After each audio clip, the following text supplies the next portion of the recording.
बंदी छोड़ सतगुरु रामपाल जी परमेश्वर जी की जय हो।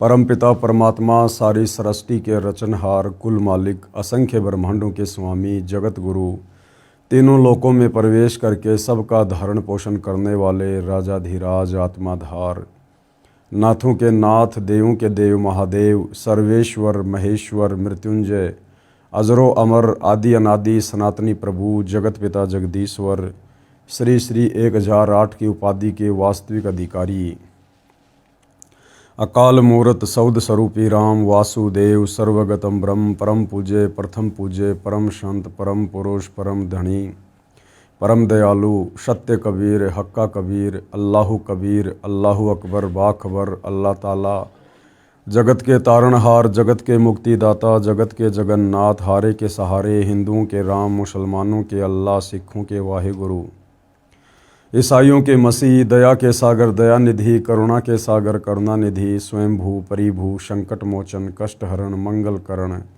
दुख भंजन, अविगत कबीर, निर्विकार निर्विषम परमात्मा, अलय अलेख सतगुरु, आदि अनादि सतगुरु, असली मर्यादा पुरुषोत्तम, असली राम, असली कृष्ण, असली घनश्याम, असली मुरारी, राजाओं के राजा, महाराजाओं के महाराजा, शहंशाहों के शहंशाह, सम्राटों के सम्राट, भगवानों के भगवान, अल्लाहों के अल्लाह, प्रभुओं के प्रभु, मसीहाओं के मसीह, सच्चे वाहिगुरु, बाबाओं के बाबा, पीरों के पीर, सेठों के सेठ, जगत सेठ, सावड़सा सेठ, सर्वगुण संपन्न, अनंत कोटि कलाओं के स्वामी, अनंत कोटि ब्रह्मांडों के नायक, योगियों में महायोगी, ध्यानियों में महाध्यानी, सिद्धों में परम सिद्ध, ज्ञानियों में तत्वज्ञानी, ब्रह्म ज्ञानी, महाज्ञानी, परम ज्ञानी, सर्वश्रेष्ठ ज्ञानी, विज्ञानी, युवा कबीर, समर्थ कबीर, असमवाद, अमित ओझा, सच्चे रहनुमा, करीम अल्लाह, सुभान अल्लाह, दुनिया के अंतिम पैगंबर, 8 सितंबर 1951 से गांव धनाना,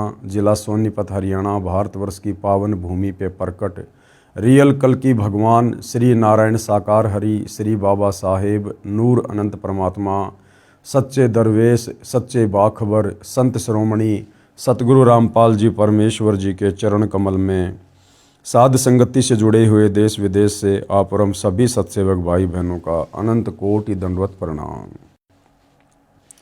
सत्साई भाई और बहनों, बहुत बड़ी दया, बहुत बड़ी मेहर पूज्य गुरुदेव भगवान की, परमेश्वर रामपाल जी की, जिनके शुभ आशीर्वाद से, विशेष आशीर्वाद से, उन्हीं के कर कमल से लिखित पवित्र पुस्तक हिंदू साहिबान नहीं समझे गीता वेद पुराण, इस पवित्र पुस्तक से हमें अध्यात्म के विषय में बहुत ही गहन जानकारियां प्राप्त हो रही है। इस पुस्तक पर लगभग 27 वीडियो बन चुके हैं। आज हमारा ये 28वां वीडियो है। प्रत्येक वीडियो में गुरुदेव भगवान के आशीर्वाद से हमें बहुत कुछ समझ में आ रहा है। इससे हमारी आत्मा में भक्ति मार्ग पर दृढ़ता आएगी, हमारा विश्वास बढ़ेगा और असल में हमें पता चलेगा कि परमेश्वर का शत भक्ति मार्ग क्या है, मुक्ति का यथार्थ मार्ग क्या है। तो यदि आप पहली बार वीडियो देख रहे हैं तो आप जी ने पार्ट नंबर 1 से वीडियो अवश्य देखने चाहिए, ताकि आप अध्यात्म के विषय में बहुत कुछ नहीं सब कुछ हासिल कर सकें।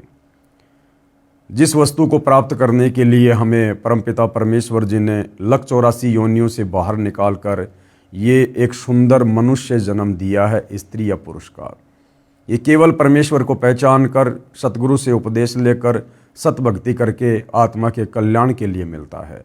और यदि वो काम हमने नहीं किया या उस कार्य को शुरू नहीं किया तो इंसान में और जानवर में कोई अंतर नहीं रह जाता है। तो भाई और बहनों, बहुत सारी गहन बातें अध्यात्म के विषय में हम प्राप्त कर चुके हैं। अब हम सृष्टि रचना को लेकर वीडियो बना रहे हैं, जो कि इसी पुस्तक के लास्ट में है। आज सृष्टि रचना पर यह 3रे नंबर का वीडियो है और इस पवित्र पुस्तक हिंदू साहिबान नहीं समझे गीता वेद पुराण, इस पर हमारा 28वें नंबर का वीडियो है। तो सृष्टि रचना हमारे धर्मशास्त्रों से भी प्रमाणित होती जा रही है। वेदों में भी सृष्टि रचना का प्रमाण है, पुराणों में भी सृष्टि रचना का प्रमाण है, गीता जी में भी सृष्टि रचना का प्रमाण है। साथ में कबीर परमेश्वर कलयुग में एक अच्छी आत्मा आदरणीय धर्मदास जी को आकर मिले। धर्मदास जी ने भी कबीर सागर में परमेश्वर के बताए तत्व ज्ञान आधार से सृष्टि रचना को साबित किया है, प्रमाणित किया है। उसके बाद आदरणीय गरीबदास जी के सदग्रंथ साहिब में, आदरणीय गरीबदास जी गांव छुडानी, जिला झज्जर, हरियाणा प्रांत में हुए थे आज से लगभग 300 वर्ष पहले। कबीर परमात्मा उनको सतलोक से आकर मिले थे। उनकी आत्मा को शरीर से निकालकर सतलोक लेकर गए। उन्हें ऊपर के ब्रह्मांडों की और सतलोक की सारी व्यवस्था से परिचित करवाया, सतलोक के सुखों से परिचित करवाया, उनका ज्ञान योग खोला। और उसके बाद आदरणीय गरीबदास जी ने कबीर परमेश्वर जी की महिमा अपने मुखारविंद से, वाणियों के माध्यम से की, जिसको लिपिबद्ध कर लिया गया, जिस सदग्रंथ को हम अमर ग्रंथ भी कहते हैं, जिसका पाठ सतलोक आश्रम में होता है। और सतगुरु रामपाल जी जिस सूक्ष्म वेद को, अमर ग्रंथ साहिब को आधार बनाकर हमें अनमोल वचन सुनाते हैं। तो आदरणीय गरीबदास जी की वाणियों में भी सृष्टि रचना का बखूबी प्रमाण है, क्योंकि आज इस पृथ्वी पर वर्तमान में 5वां वेद आदरणीय गरीबदास जी का सदग्रंथ साहिब ही है।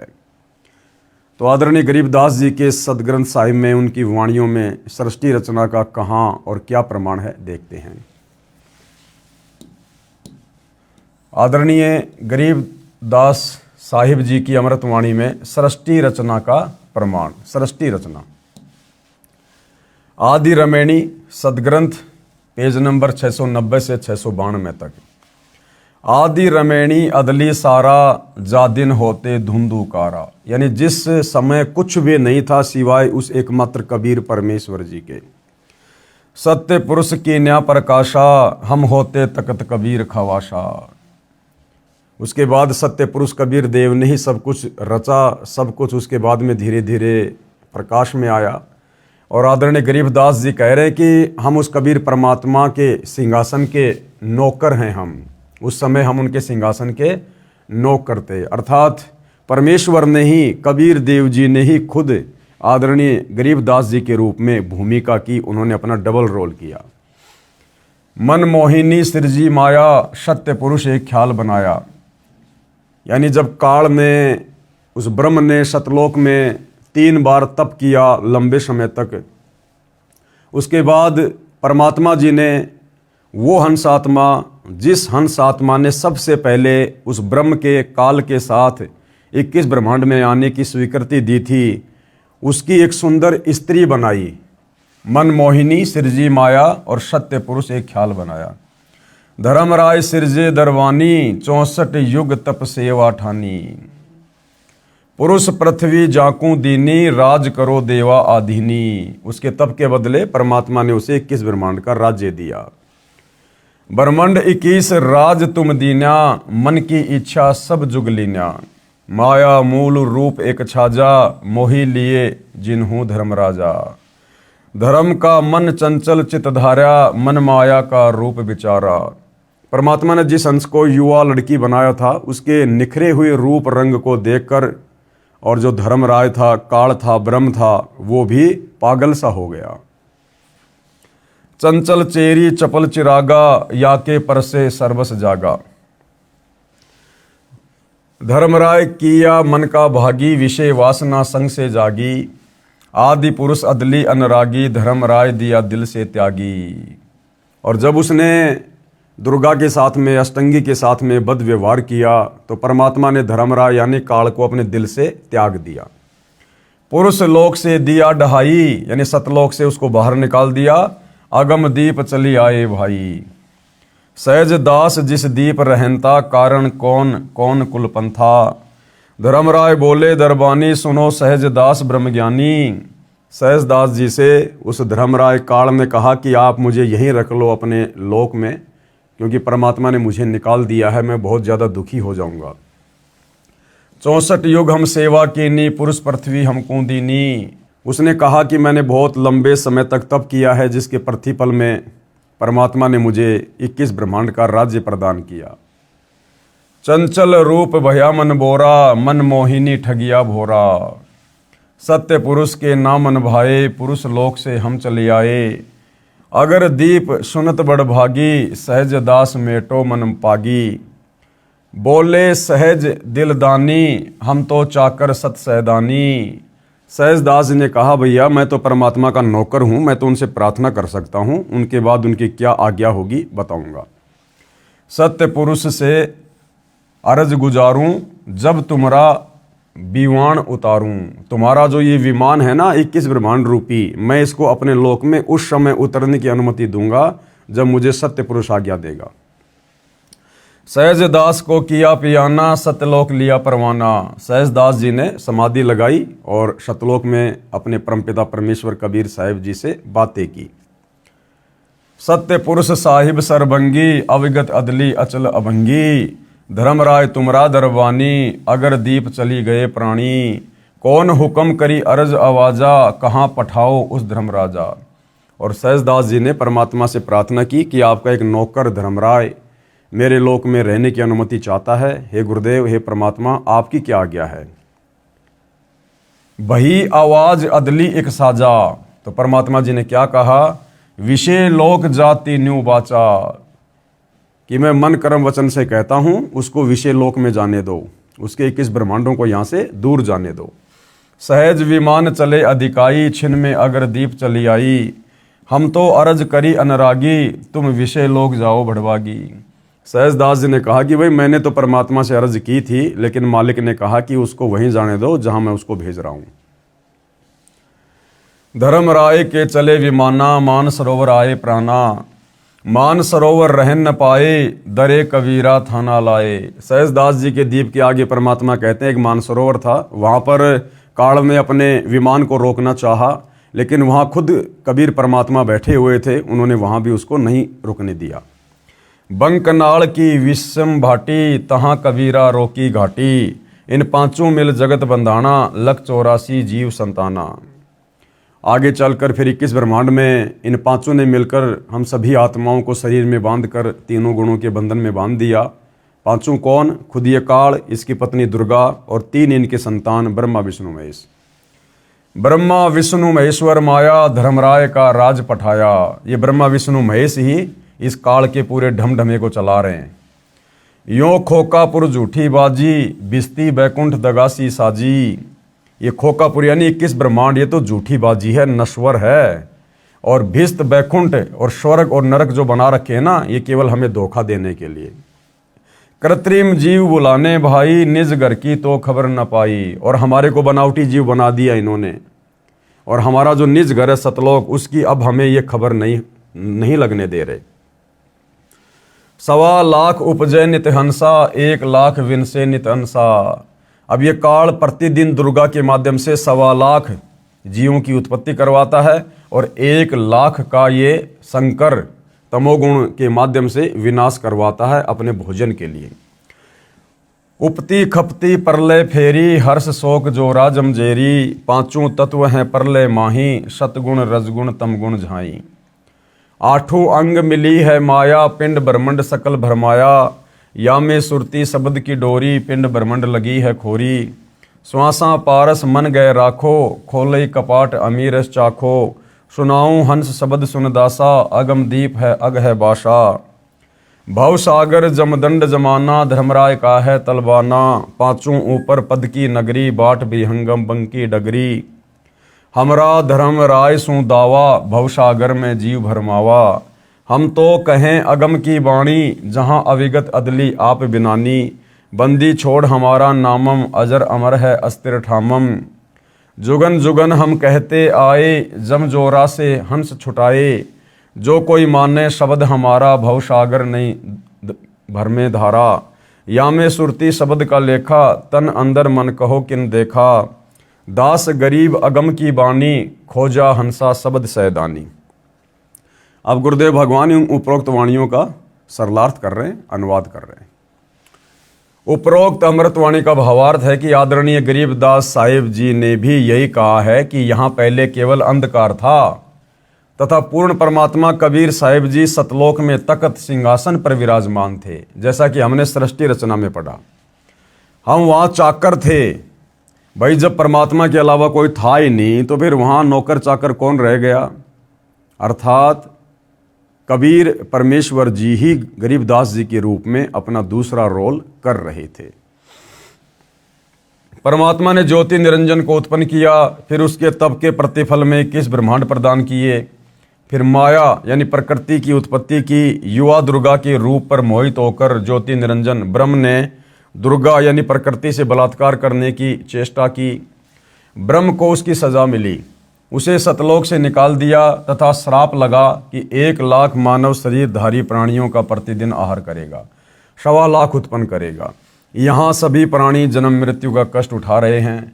यदि कोई पूर्ण परमात्मा का वास्तविक शब्द सच्चा नाम जाप मंत्र हमारे से प्राप्त करेगा, उसको काल की बंध से छुड़वा देंगे।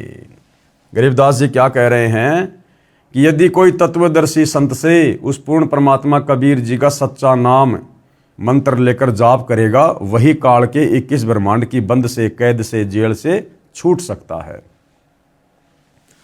आदरणीय गरीबदास जी अपने गुरु व प्रभु कबीर परमात्मा के आधार पर कह रहे हैं कि सच्चे मंत्र अर्थात सतनाम व सार शब्द की प्राप्ति कर लो, पूर्ण मोक्ष हो जाएगा। नहीं तो नकली नाम दाता संतों व महंतों की मीठी मीठी बातों में फंसकर शास्त्र विधि रहित साधना करके काल जाल में रह जाओगे, फिर कष्ट पर कष्ट उठाओगे। संत गरीबदास जी कृत अमर ग्रंथ के अध्याय हंस परम हंस की कथा की वाणी नंबर 37 व 43 में कहा है, माया आदि निरंजन भाई, अपने जाए आपे खाई। ब्रह्मा विष्णु महेश्वर चेला, ओम सोहम का है खेला। शिखर सुन में धर्म अन्यायी, जिन शक्ति डायन मैल पठाई। लाख गरा से नित उठ दूती, माया आदि तकत की कुत्ती। 1.25 लाख घड़िए नित भांडे, हंसा उत्पत्ति पर ले डांडे। ये तीनों चेला बटपारी, सिरजे पुरुषा सिरजी नारी। खोकापुर में जीव भुलाए, 54 बस्त बैकुंठ बनाए। यो अरहट का कुआ लोई, यागल बंध्या है सब कोई। कीड़ी कुंजर और अवतारा, हरहट डोर बंधे कई बारा। अरब अलील इंद्र हुए हैं भाई, अरहट डोर बंधे सब आई। शेष महेश और गणेश ताई, अरहट डोरी बंद सब आई। शुक्रादिक बर्मादिक देवा, हरहट डोर बंधे सब खेवा। कोटिक करता फिरता देखा, हरहट डोरी कहूँ सुन लेखा।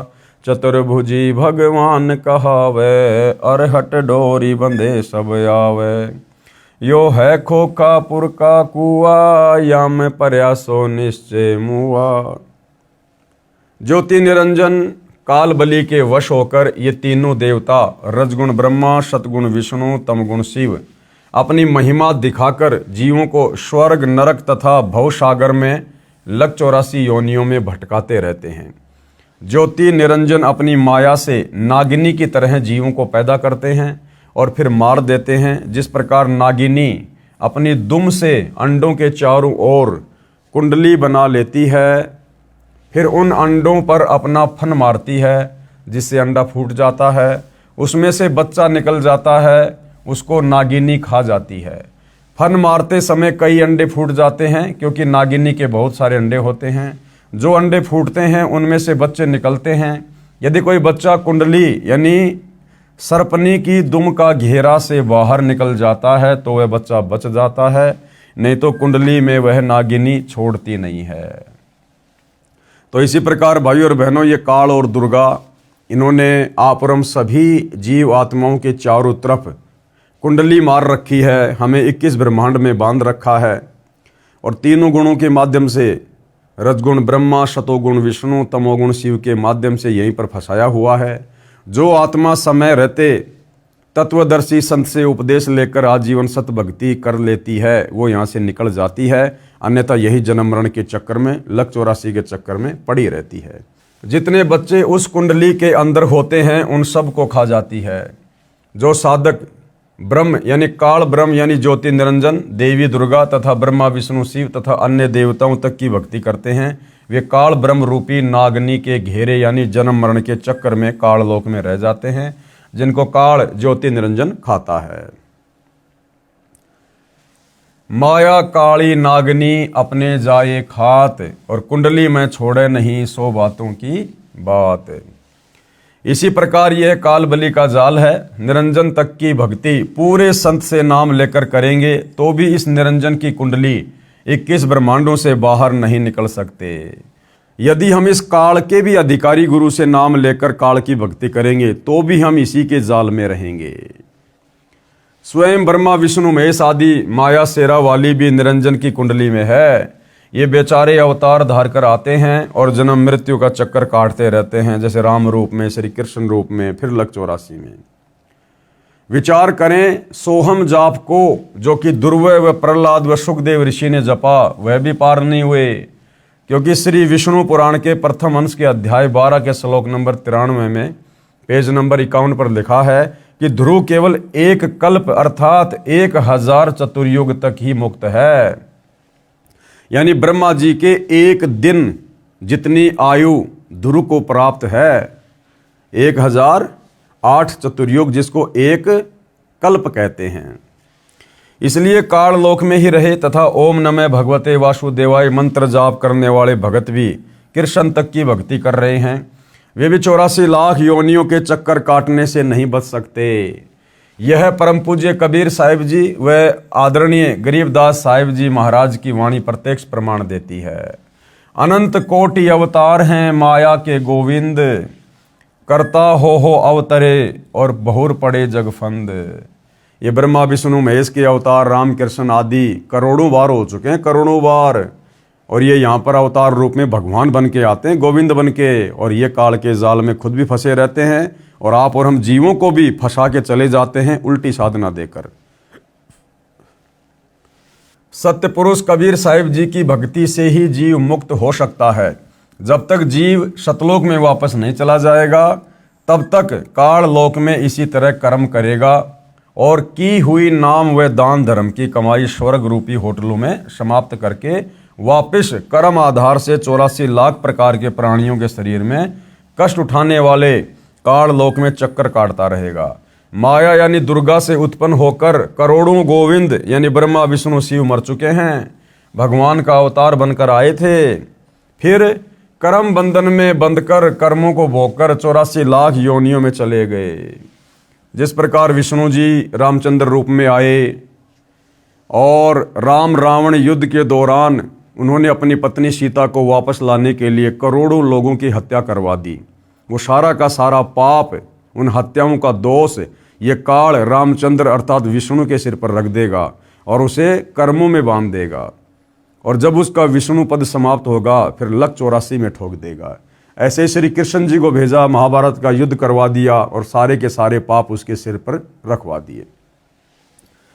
जैसे भगवान विष्णु जी को देवर्षि नारद का श्राप लगा, वे श्री रामचंद्र रूप में अयोध्या में आए, फिर श्री राम जी रूप में बाली का वध किया था, उस कर्म का दंड भोगने के लिए श्री कृष्ण जी का जन्म हुआ। फिर बाली वाली आत्मा शिकारी बना तथा अपना प्रतिशोध लिया, श्री कृष्ण जी के पैर में विषाक्त तीर मारकर वध किया।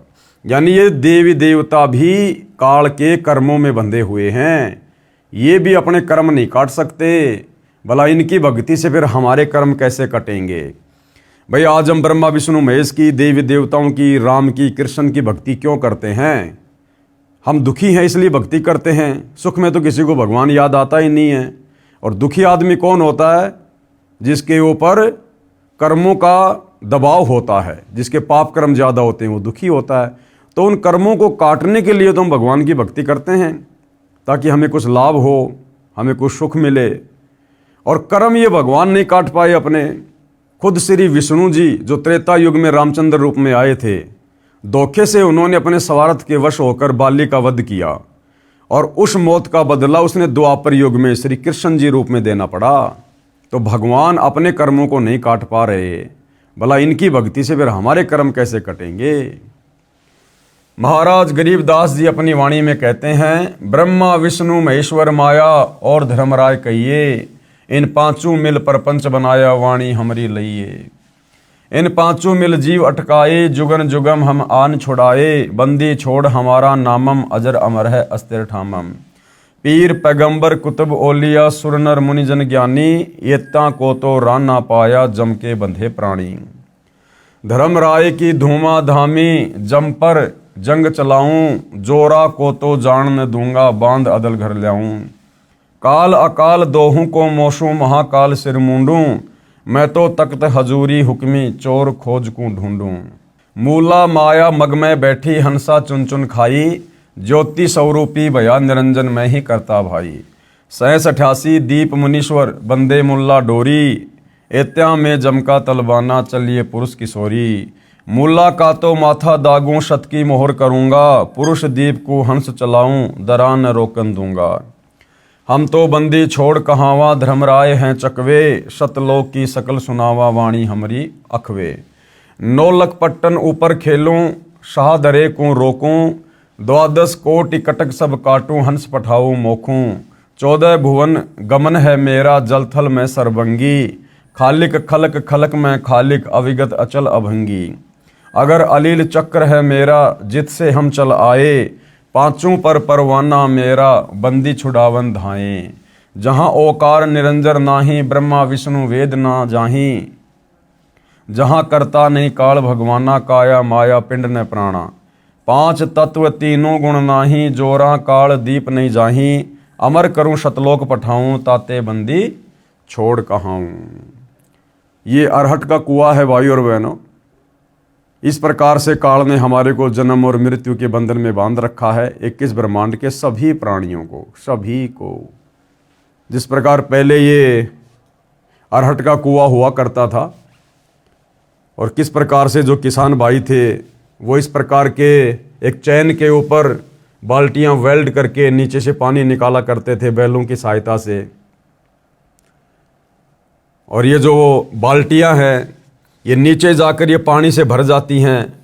ये बाल्टियां अपने आप में पानी को भर लेती हैं यहाँ ऐसे, और फिर ऊपर आकर पानी वहाँ पर खाली कर देती हैं। पानी वहाँ से खेतों में चला जाता था, फिर बाल्टी यहाँ पर खाली हो जाती थी, फिर नीचे कुएं में आती थी, फिर यहाँ से पानी भरती, फिर चलती, फिर यहाँ खाली हो जाती। इसको अरहट का कुआं कहते हैं। तो ये जितने भी ब्रह्मा विष्णु महेश हैं, 33 करोड़ देवी देवता हैं, 9 नाथ 84 सिद्ध हैं, जितने भी ये तपस्वी हैं, आप और हम आम जीव हैं, हाथी से लेकर चींटी तक, ये सब इसी प्रकार से 21 ब्रह्मांड में जन्म और मृत्यु के चक्कर में बंधे हुए हैं, अपना कर्म भोगते रहते हैं। इस पृथ्वी लोक पर आते हैं, मनुष्य जन्म प्राप्त करते हैं, थोड़ी बहुत भक्ति करते हैं, ये भक्ति धन यहाँ से भरते हैं और ऊपर जाकर ब्रह्मा विष्णु महेश के लोक में, स्वर्ग में अपनी भक्ति कमाई को खाली करके आ जाते हैं। फिर काल हमारा नींबू सा निचोड़ कर फिर हमारे को नीचे भेज देता है कि जाओ कमाओ, फिर से भक्ति लेकर आओ, फिर से थोड़े बहुत समय ऊपर रहो, फिर गधे कुत्ते सुअर बनो, कभी ब्रह्मा विष्णु महेश बनो। इस प्रकार से ये अरहट का कुआं इस काल ने यहाँ पर सेट किया हुआ है, सभी आत्माओं को कर्म बंधनों में बांध रखा है। कबीर परमेश्वर यानी कबीर देव की महिमा बताते हुए आदरणीय गरीबदास साहिब जी कह रहे हैं कि हमारे प्रभु कबीर यानी कबीर देव बंदी छोड़ हैं। बंदी छोड़ का भावार्थ है काल की कारागार से छुटवाने वाला। काल ब्रह्म के 21 ब्रह्मांडों में सर्व प्राणी पापों के कारण काल के बंदी हैं। पूर्ण परमात्मा कबीर देव यानी कबीर साहिब पाप का विनाश कर देते हैं। पापों का विनाश न ब्रह्म यानी ना तो काल कर सकता है, ना काल से ऊपर जो परब्रह्म है वो कर सकता है, न ही ब्रह्मा विष्णु शिव कर सकते हैं। केवल जैसा कर्म है उसका वैसा ही फल देते हैं। इसलिए यजुर्वेद अध्याय 5 के मंत्र 32 में लिखा है, कबीर अंगारी असी। कबीर देव यानी कबीर परमेश्वर अंग अरी यानी पापों का शत्रु है। बमभारी, बमभारी का अर्थ है बंधनों का, और अरी मानी शत्रु अर्थात बंधनों का शत्रु यानी बंदी छोड़ है। यानी इस काल ने 21 ब्रह्मांड में हमारे ऊपर जो कर्म लगा रखे हैं केवल कबीर परमेश्वर ही अपनी सत भक्ति देकर उन कर्मों से हमें छुड़वा सकते हैं। इन पांचों कौन? ब्रह्मा विष्णु शिव माया और धर्मराय से ऊपर सत्य पुरुष परमात्मा कबीर देव है जो सतलोक का मालिक है। शेष सारी परब्रह्म ब्रह्म तथा ब्रह्मा विष्णु शिव व आदि माया नाशवान परमात्मा है। यानी कबीर जी के अलावा ये जितने भी नकली भगवान है, परब्रह्म है, ब्रह्म है, दुर्गा है, ब्रह्मा विष्णु महेश है, ये सब नाशवान है, इनका जन्म और मृत्यु होता है। महाप्रलय में ये सब तथा इनके लोक समाप्त हो जाएंगे। आम जीव से कई हजार गुना ज्यादा लंबी इनकी उम्र है, परंतु जो समय निर्धारित है वह एक दिन पूरा अवश्य होगा। इसी विषय में आदरणीय गरीबदास जी महाराज ने कहा है, शिव ब्रह्मा का राज इंद्र गिनती कहाँ, चार मुक्ति बैकुंठ समझ एता लहा, शंख जुगन की जूनी उम्र बड़ी धारिया, जा जननी कुर्बान सु कागज फारिया। एती उम्र बुलंद मरेगा अंतरे, सतगुरु लगे न कान न भेटे संतरे। कि भैया चाहे कितनी लंबी उम्र हो इनकी, अंत में इनकी भी मृत्यु होगी। चाहे शंख युग की लंबी उम्र भी क्यों ना हो, वह एक दिन समाप्त जरूर होगी। यदि सत्य पुरुष परमात्मा कबीर देव, कबीर साहिब के नुमाइंदे, पूर्ण संत गुरु, जो 3 नाम का मंत्र जिसमें एक ओम है, दूसरा तत् है, तीसरा सत सांकेतिक है, वो देता है, तथा उसे पूर्ण संत द्वारा नाम दान करने का आदेश है, उसे उपदेश लेकर नाम की कमाई करेंगे तो हम सतलोक के अधिकारी हंस हो सकते हैं। सत्य साधना बिना बहुत लंबी उम्र कोई काम नहीं आएगी, क्योंकि निरंजन लोक में दुख ही दुख है। कबीर जीवन तो थोड़ा ही भला, जय सत सुमरण होए, और लाख बरस का जीवना लेखद रह न कोई। यदि सत्य साधना की जाए तो कम आयु ही अच्छी है। यदि सत्य साधना सत्य पुरुष की नहीं है तथा काल ब्रह्म की व देवताओं व देवियों की पूजा करके व प्राणायाम आदि करके लंबी आयु जीने वालों का कोई लेखा यानी अकाउंट मोक्ष मार्ग में नहीं किया जाएगा। इतनी लंबी आयु जितनी शंकर जी की है, यदि मिल जाए तो भी एक दिन मृत्यु अवश्य होगी। भक्ति गलत है, इसलिए जन्म तथा मृत्यु का चक्कर बना रहेगा। ऐसी आयु का क्या औचित्य है। कबीर साहिब अपनी यानी पूर्ण ब्रह्म की जानकारी स्वयं ही बताते हैं कि इन परमात्माओं से ऊपर असंख्य भुजा का परमात्मा सत्य पुरुष है, जो सतलोक में सचखंड सतधाम में रहता है, तथा उसके अंतर्गत सर्वलोक यानी ब्रह्म का लोक, इस ब्रह्म के काल के 21 ब्रह्मांड व ब्रह्मा विष्णु शिव शक्ति के लोक तथा परब्रह्म के 7 संग ब्रह्मांड व अन्य सर्व ब्रह्मांड आते हैं, और वहाँ पर सत्य नाम सार नाम के जाप द्वारा जाया जाएगा, जो पूरे गुरु से प्राप्त होता है। सचखंड यानी सतलोक में जो आत्मा चली जाती है उसका पुनर्जन्म नहीं होता। सतपुरुष यानी पूर्ण ब्रह्म कबीर साहिब कबीर देव ही अन्य लोकों में स्वयं ही भिन्न भिन्न नामों से विराजमान हैं, जैसे अलख लोक में अलख पुरुष, अगम लोक में अगम पुरुष तथा अकय लोक में अनामी पुरुष रूप में विराजमान है। ये तो उपमात्मक नाम है, परंतु वास्तविक नाम उस पूर्ण पुरुष का कबीर देव, भाषा भिन्न होकर कबीर साहिब है। अब आदरणीय नानक साहिब जी की वाणी में सृष्टि रचना का संकेत, क्योंकि परमात्मा कबीर जी जिन जिन महापुरुषों को मिले, अच्छी आत्माओं को मिले, आगे चलकर उन्होंने वही गुण गाए, वही सारी बातें अध्यात्म की बताई, जो बातें उन्होंने परमात्मा से सीखी और जो परमात्मा उनको सतलोक में ले जाकर दिखा कर लाए थे। तो सिख धर्म के प्रवर्तक आदरणीय नानक जी की वाणी में भी सृष्टि रचना का प्रमाण है। श्री नानक साहिब जी की अमृतवाणी महिला 1 राग बिलावलू अंश गुरु ग्रंथ साहिब पेज नंबर 839 है। आपे सचू किया कर जोड़ी, अंडज फोड़ी जोड़ी विछोड़, धरती आकाश किए बैसन कहूँ थाऊं, राती दिन तू किए भऊ भाऊ, जिन किए करी वेखण हारा, तरतिया ब्रह्मा विष्णु महेशा, देवी देव उपाय वेशा, पौण पाणी अग्नि बिसराऊं, ताहि निरंजन साचो नाऊं, तिसु मही मनवा रहिया लिव लाई, प्रणवती नानक कालू न खाई। उपरोक्त अमृतवाणी का भावार्थ है कि सच्चे परमात्मा सत्य पुरुष ने स्वयं ही अपने हाथों से सर्व सृष्टि की रचना की है। उसी ने अंडा बनाया, फिर फोड़ा तथा उसमें से ज्योति निरंजन निकला। उसी पूर्ण परमात्मा ने सर्व प्राणियों के रहने के लिए धरती आकाश पवन पानी आदि 5 तत्व रचे। अपने द्वारा रची सृष्टि का स्वयं ही साक्षी है, दूसरा कोई नहीं जानकारी दे सकता। फिर अंडे के फूटने से निकले निरंजन के बाद तीनों श्री ब्रह्मा जी, श्री विष्णु जी तथा श्री शिव जी की उत्पत्ति हुई तथा अन्य देवी देवता उत्पन्न हुए तथा अनगणित जीवों की उत्पत्ति हुई। उसके बाद अन्य देवों के जीवन चरित्र तथा अन्य ऋषियों के अनुभव के 6 शास्त्र तथा 18 पुराण बन गए। पूर्ण परमात्मा के सच्चे नाम सतनाम की साधना अनन्य मन से करने से तथा गुरु मर्यादा में रहने वाले पर्णवती को श्री नानक जी कह रहे हैं कि काल नहीं खाता। राग मारू अंश अमृतवाणी महिला 1 गुरु ग्रंथ साहिब पेज नंबर 1037 है। सुनहु ब्रह्मा विष्णु महेशु उपाये, सुने वर्ते जुग सबाए, इसु पद विचारे सो जनु पूरा, तिस मिलिए भरमु चुकायदा, शाम वेदु ऋगु जुजरु अथर्वणु, ब्रह्म में मुख माया है त्रैगुण, ताकि कीमत कही न सके, को त्यूं बोले जीव बुलाइंदा। उपरोक्त अमृतवाणी का सारांश है कि जो संत पूर्ण सृष्टि रचना सुना देगा तथा बताएगा कि अंडे के 2 भाग होकर कौन निकला, जिसने फिर ब्रह्मलोक की सुन में अर्थात गुप्त स्थान पर ब्रह्मा विष्णु शिव की उत्पत्ति की, तथा वह परमात्मा कौन है जिसने ब्रह्म यानी काल के मुख से 4 वेदों पवित्र ऋग्वेद यजुर्वेद सामवेद अथर्ववेद को उच्चारण करवाया, वह पूर्ण परमात्मा जैसा चाहे वैसा ही प्रत्येक प्राणी को बुलवाता है। इस सर्व ज्ञान को पूर्ण बताने वाला संत मिल जाए तो उसके पास जाइए, तथा जो सभी शंकाओं का पूर्ण निवारण करता है वही पूर्ण संत अर्थात तत्वदर्शी है।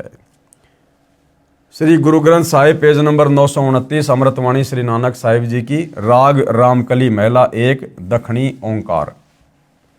ओंकारी ब्रह्मा उत्पत्ति, ओंकारो किया जिन चित्त, ओंकारी शैल जुग भये, ओंकारी वेद निर्मय, ओंकारी शब्दी उदरे, ओंकारी गुरु मुखी तरे, ओन्नम अक्षर सुनहु विचारू, ओन्नम अखरु त्रिभुवन सारू।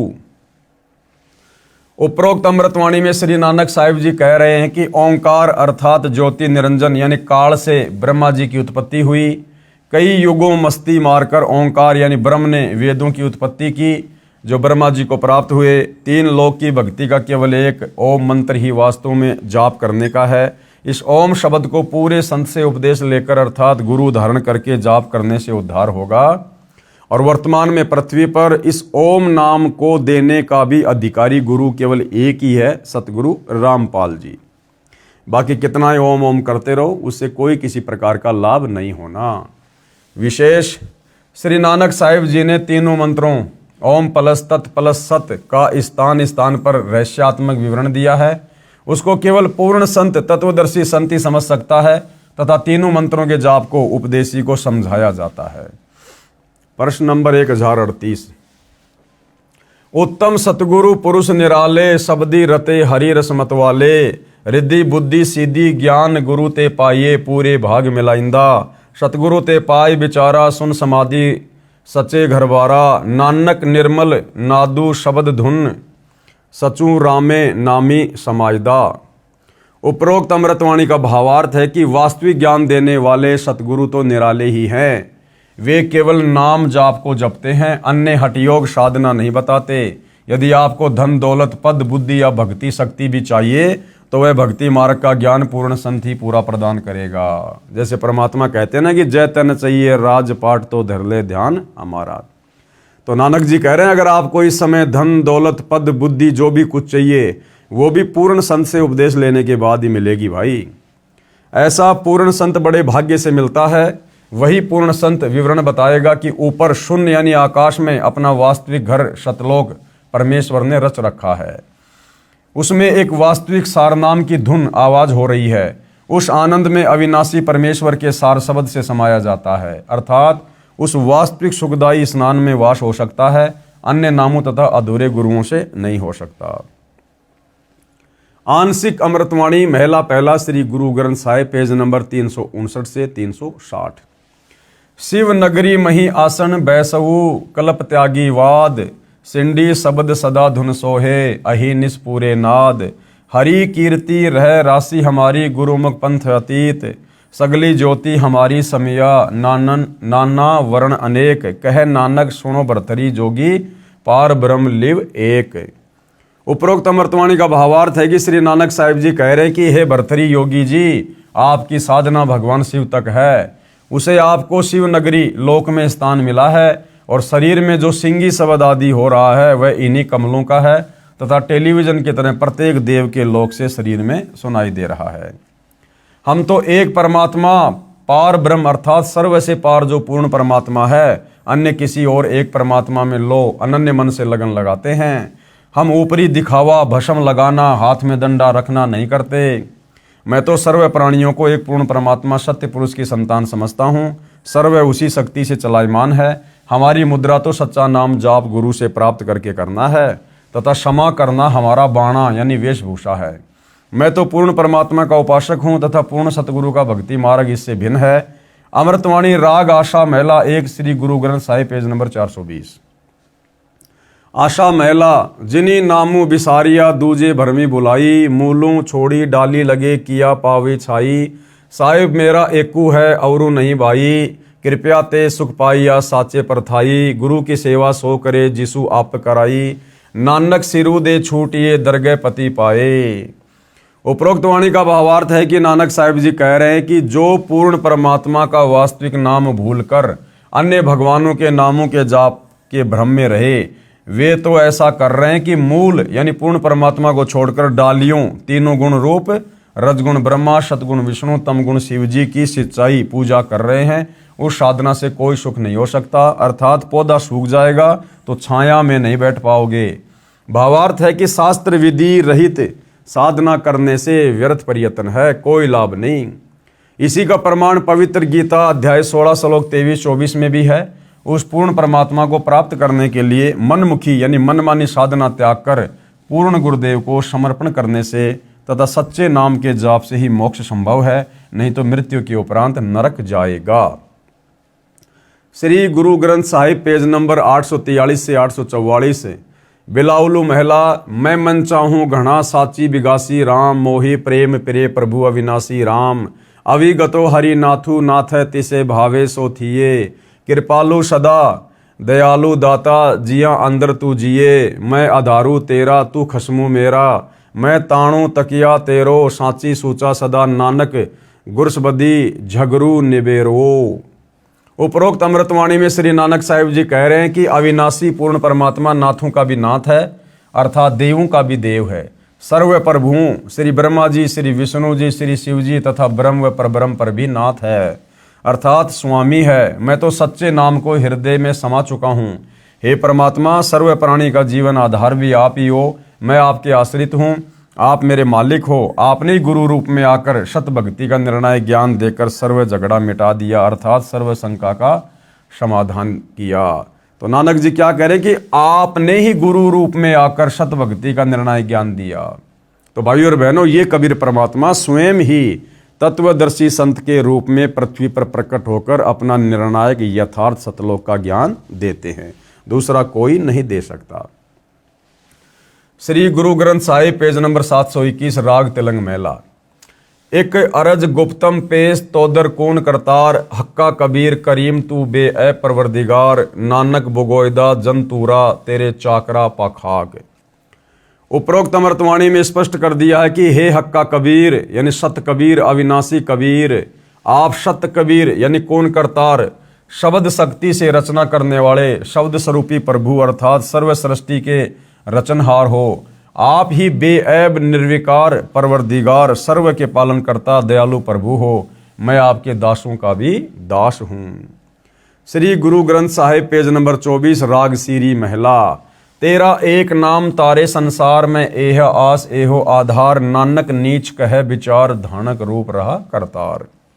उपरोक्त अमृतवाणी में प्रमाण किया है कि जो काशी में धानक जुलाहा है यही करतार यानी कुल का सर्जनहार है। अति आधीन होकर श्री नानक साहिब जी कह रहे हैं कि मैं सत कह रहा हूं कि यह धानक अर्थात कबीर जुलाहा ही पूर्ण ब्रह्म है, सत्य पुरुष है। विशेष उपरोक्त परमाणु के सांकेतिक ज्ञान से प्रमाणित हुआ सृष्टि रचना कैसे हुई। पूर्ण परमात्मा की प्राप्ति करनी चाहिए जो पूर्ण संत से नाम लेकर ही संभव है। अन्य संतों द्वारा सृष्टि रचना की दंत कथा। अब बाकी जितने भी संत महात्मा हुए हैं या वर्तमान में हमारे आचार्य शंकराचार्य हैं, अन्य पंथों से जुड़े हैं जो अपने आप को कबीर पंथी कहते हैं, धन धन सतगुरु, राधा स्वामी पंथ वाले, जय गुरुदेव पंथ वाले, तो गुरुदेव भगवान कहते हैं कि सृष्टि रचना तो थोड़ी बहुत शास्त्रों को पढ़कर काल प्रेरणा से इन्होंने भी सुनाई है, लेकिन इन्होंने केवल उवा बाई बकी है, आधी अधूरी बातें कही है। ये केवल दंत कथा सुनी सुनाई बातों के आधार पर इन्होंने जीव को भ्रमित किया है। अन्य संतों द्वारा सृष्टि रचना की दंत कथा। अन्य संतों द्वारा जो सृष्टि रचना का ज्ञान बताया है वह कैसा है, कृपया निम्न पढ़ें। सृष्टि रचना के विषय में राधा स्वामी पंथ के संतों के व धन धन सतगुरु पंथ के संतों के विचार। पवित्र पुस्तक जीवन चरित्र परम संत बाबा जयमल सिंह जी महाराज, पेज नंबर 102 से 103 से सृष्टि की रचना, सावण कृपाल पब्लिकेशन दिल्ली। क्या कह रहे हैं? पहले सत्य पुरुष निराकार था, फिर इजहार आकार में आया तो ऊपर के 3 निर्मल मंडल सतलोक अलखलोक अगमलोक बन गया तथा प्रकाश तथा मंडलों का नाद बन गया। पवित्र पुस्तक सारवचन, प्रकाशक राधा स्वामी सत्संग सभा दयालबाग आगरा, सृष्टि की रचना, पेज नंबर 8। प्रथम धुंधुकार था, उसमें पुरुष शून्य समाधि में थे जब कुछ रचना नहीं हुई थी, फिर जब मौज हुई तब शब्द प्रकट हुआ और उससे सब रचना हुई। पहले सतलोक और फिर सत्य पुरुष की कला से 3 लोक और सब विस्तार हुआ। ये ज्ञान तो ऐसा है जैसे एक समय कोई बच्चा नौकरी लगने के लिए साक्षात्कार इंटरव्यू के लिए गया। अधिकारी ने पूछा कि आपने महाभारत पढ़ा है? लड़के ने उत्तर दिया कि उंगलियों पर रट रखा है। अधिकारी ने प्रश्न किया कि 5 पांडवों के नाम बताओ। लड़के ने उत्तर दिया कि एक भीम था, एक उसका बड़ा भाई था, एक उससे छोटा था, एक और था तथा एक का नाम मैं भूल गया। उपरोक्त सृष्टि रचना का ज्ञान तो ऐसा है इन नकली संतों का। सत्य पुरुष व सतलोक की महिमा बताने वाले वे 5 नाम ओंकार ज्योति निरंजन निरंकार सोहम सतनाम देने वाले व 3 नाम अकाल मूर्ति शौद सत्य पुरुष और शौद स्वरूपी राम देने वाले संतों द्वारा रची पुस्तकों से कुछ निष्कर्ष। संत मत प्रकाश भाग 3 पेज नंबर 76 पर लिखा है कि सचखंड या सतनाम चौथा लोक है। सचखंड या सतनाम चौथा लोक है, जबकि सचखंड तो प्रथम लोक है और सतनाम ये तो जपने का मंत्र है, कोई लोक थोड़ी है सतनाम। यहां पर सतनाम को स्थान लिखा है। फिर इस पवित्र पुस्तक के पेज नंबर 79 पर लिखा है कि एक राम दशरथ का बेटा, दूसरा राम मन, तीसरा राम ब्रह्म, चौथा राम सतनाम, ये असली राम है। फिर पवित्र पुस्तक संत मत प्रकाश महिला भाग प्रश्न नंबर 17 पर लिखा है कि वह सतलोक है, उसी को सतनाम कहा जाता है, यानी सतलोक को ही सतनाम कहा जाता है राधा स्वामी पंथ के संतों के अनुसार।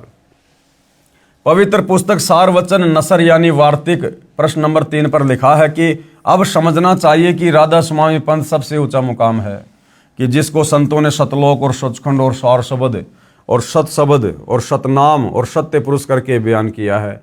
पवित्र पुस्तक सारवचन नसर आगरा से प्रकाशित पेज नंबर 4 पर भी उपरोक्त ज्यों का त्यों वर्णन है। पवित्र पुस्तक सचखंड की सड़क पेज नंबर 226 संतों का देश सचखंड या सतलोक है, उसी को सतनाम सतशब्द सार शब्द कहा जाता है। विशेष उपरोक्त व्याख्या ऐसी लगी जैसे किसी ने जीवन में न तो शहर देखा, न कार देखी और न पेट्रोल देखा, न ड्राइवर का ज्ञान हो कि ड्राइवर किसे कहते हैं, और वह व्यक्ति अन्य साथियों से कहे कि मैं शहर में जाता हूँ, कार में बैठकर आनंद मनाता हूँ। फिर साथियों ने पूछा कि कार कैसी है, पेट्रोल कैसा है और ड्राइवर कैसा है, शहर कैसा है। उस गुरुजी ने उत्तर दिया कि शहर कहो चाहे कार एक ही बात है, शहर भी कार ही है, पेट्रोल भी कार कोई कहते हैं, ड्राइवर भी कार कोई कहते हैं, सड़क भी कार कोई कहते हैं। इसी प्रकार राधा स्वामी पंथ वालों ने सतनाम को जाप मंत्र भी बता दिया, सतनाम को परमात्मा भी बता दिया, सतनाम को सतलोक भी बता दिया। आओ विचार करें, सत्य पुरुष तो पूर्ण परमात्मा है, सतनाम वह 2 मंत्र का जाप है जिससे एक ओम दूसरा तत् यानी सांकेतिक है तथा इसके बाद सारनाम साधक को पूर्ण गुरु द्वारा दिया जाता है। ये सतनाम तथा सारनाम दोनों स्मरण करने के नाम है। सतलोक वह स्थान है जहाँ सत्य पुरुष रहता है।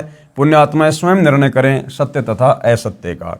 अधिक जानकारी के लिए हमारी वेबसाइट www.jagatgururampalji.org पर जाकर संक्षिप्त ज्ञान ग्रहण कर सकते हैं। तो भाइयों और बहनों, परमेश्वर जी की दया से सृष्टि रचना के विषय में काफ़ी कुछ जानकारी हमें प्राप्त हुई है। बाकी देखो भाइयों और बहनों, दास ने तो आपको ये पढ़कर सुनानी इसलिए ज़रूरी थी क्योंकि ये इस पवित्र पुस्तक हिंदू साहिबान नहीं समझे गीता वेद पुराण इसमें लिखी हुई है, इसका अंश है। बाकी सृष्टि रचना अच्छे से समझने और जानने के लिए आप जी यूट्यूब पर सतगुरु रामपाल जी के सत्संग सृष्टि रचना वाले जरूर सुनिएगा।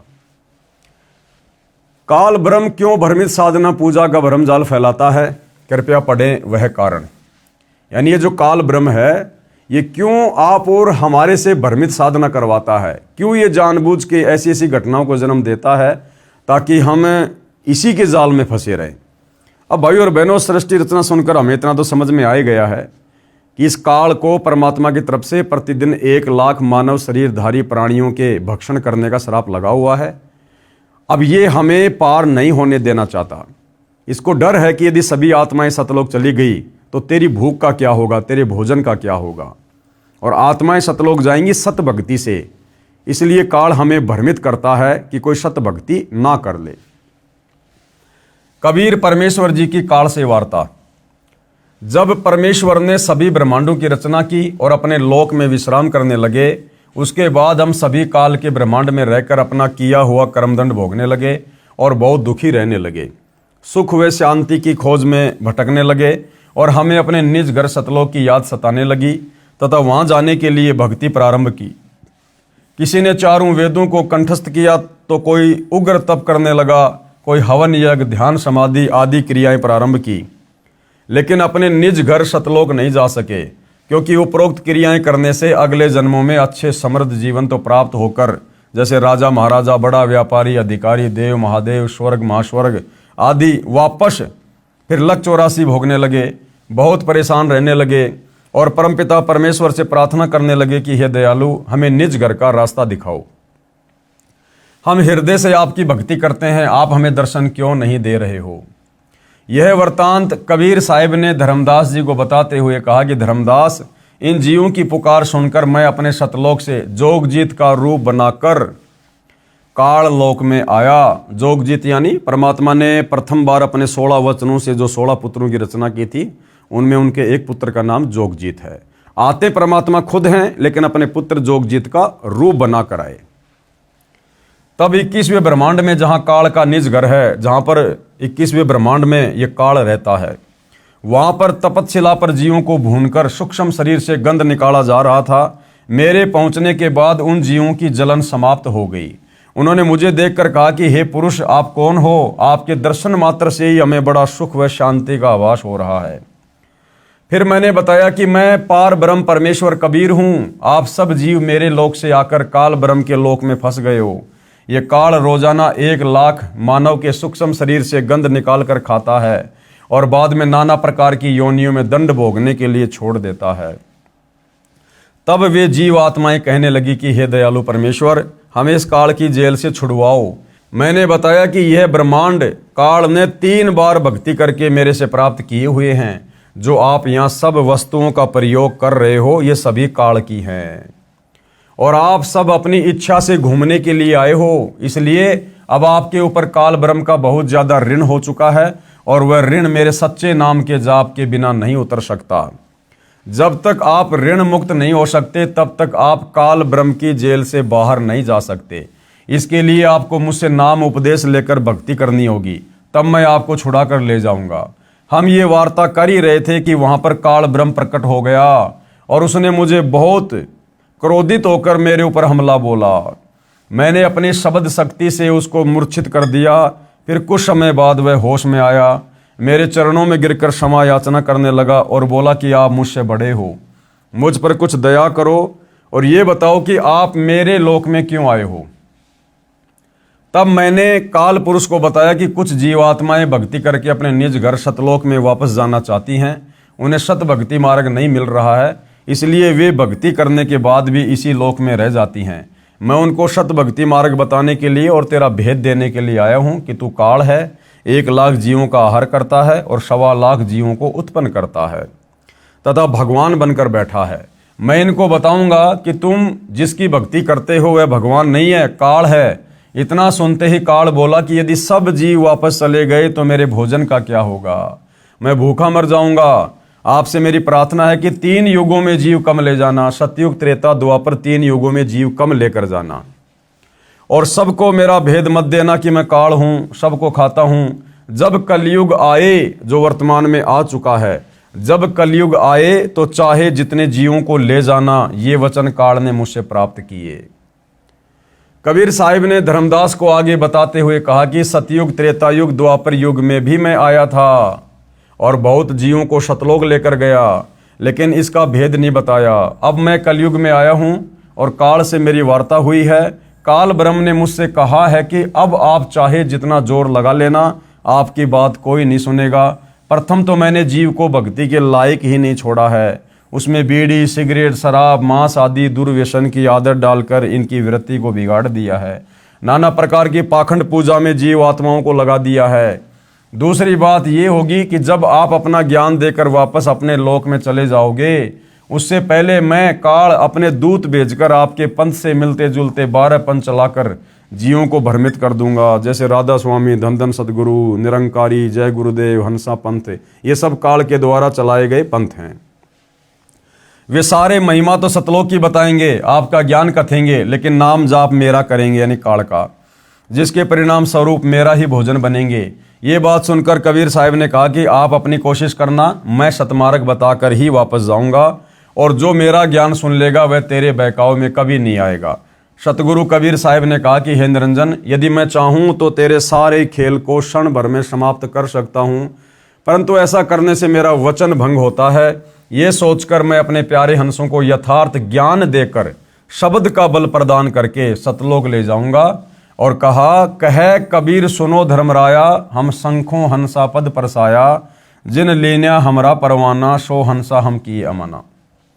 पवित्र कबीर सागर में जीवों को काल ब्रह्म द्वारा भूल भुलैया में डालने के लिए तथा अपनी भूख को मिटाने के लिए तरह तरह के तरीकों का वर्णन।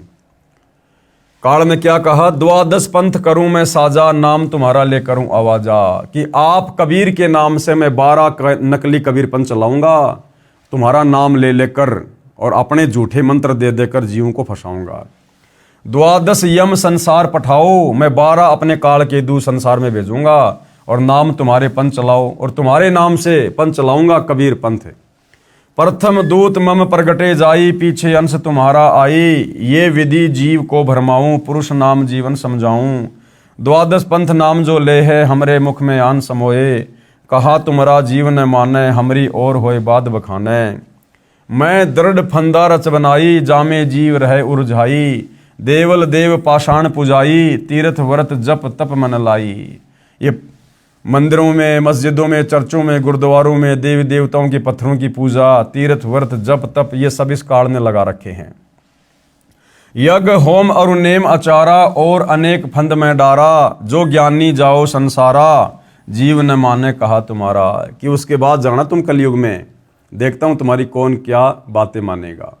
फिर सतगुरु जी ने क्या कहा, ज्ञानी कहे सुनो अन्यायी, काटो फंद जीव ले जाई, जैतिक फंद तुम रचे विचारी, सत्य सबद ते सबे बिडारी, जोन जीव हम शब्द दरड़ावें, फंद तुम्हारा सकल मुकावें, चौका कर परवाना पाई, पुरुष नाम ती देऊं चेनाई, ताके निकट काल नहीं आवे, संधि देख ताके सिर नावे।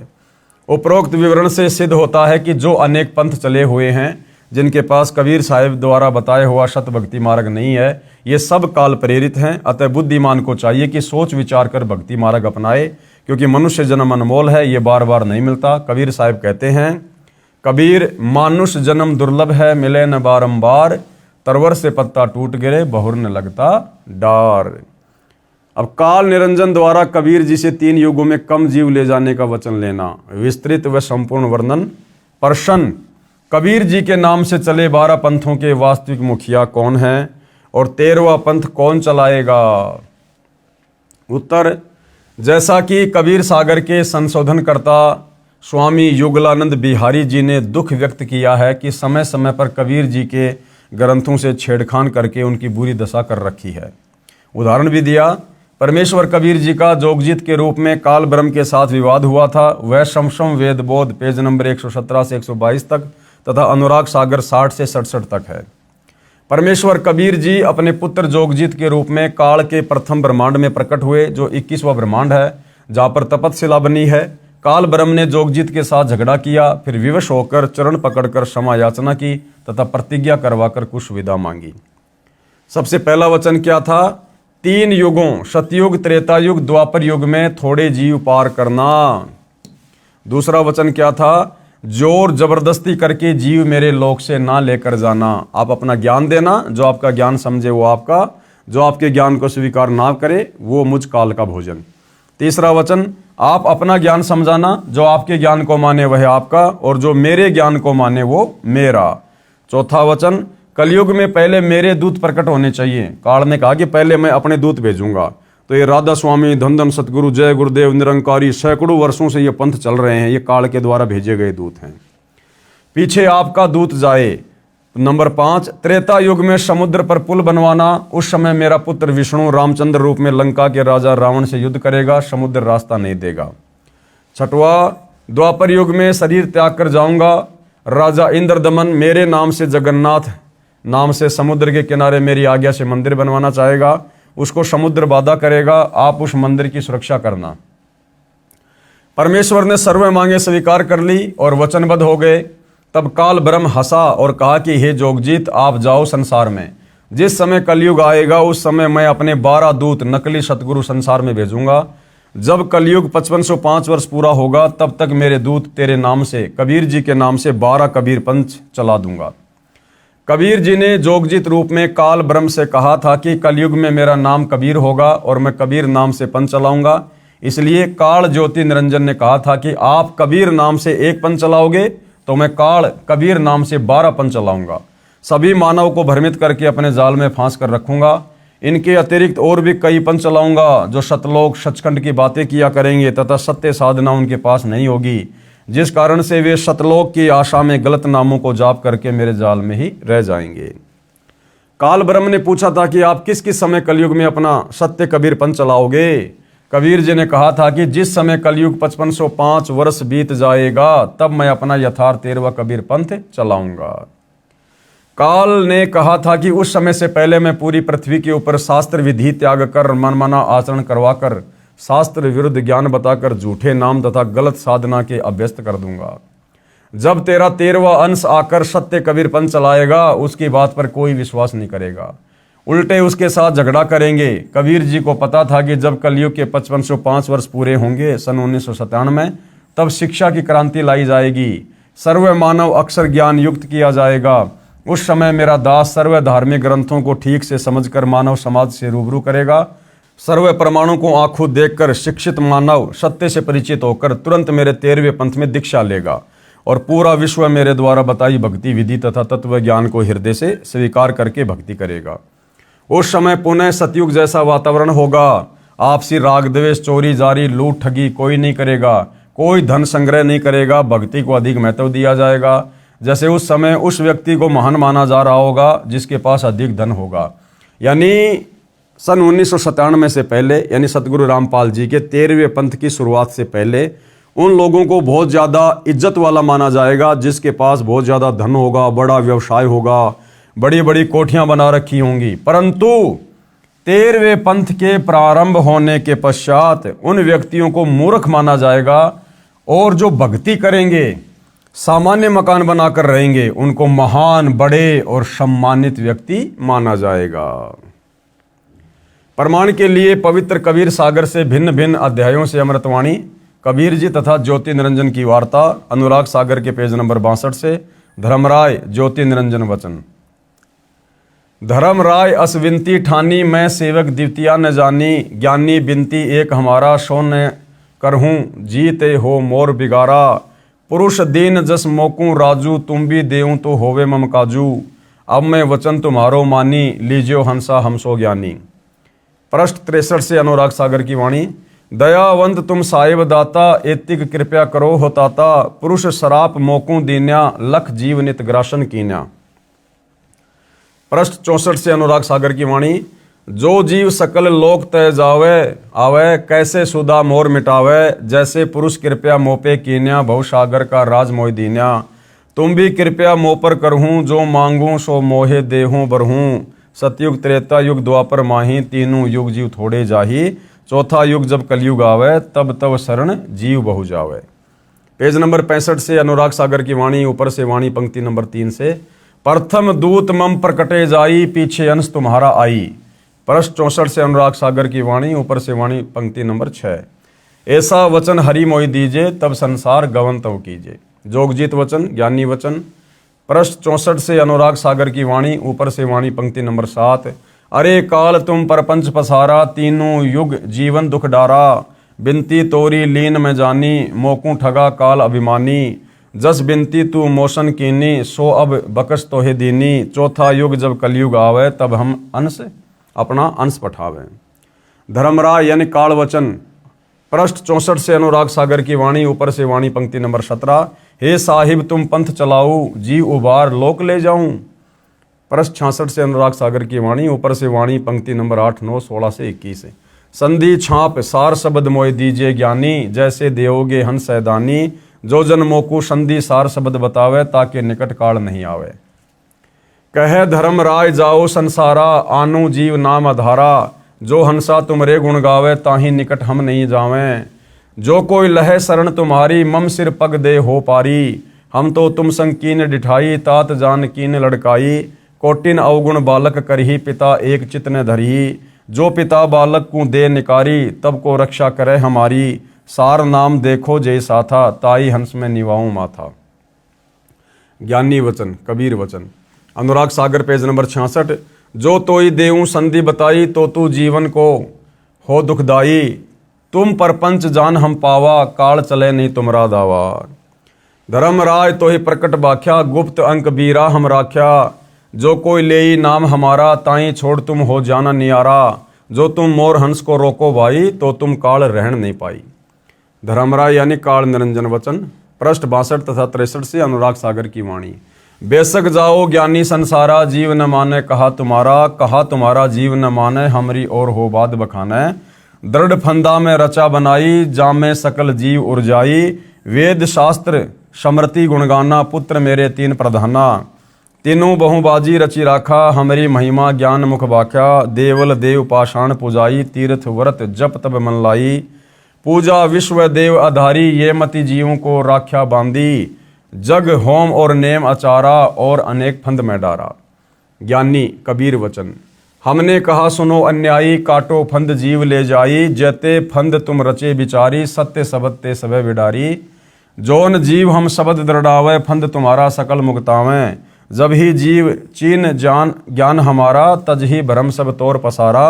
सत्य नाम जीवन समझावे, हंस उबार लोक ले जावें।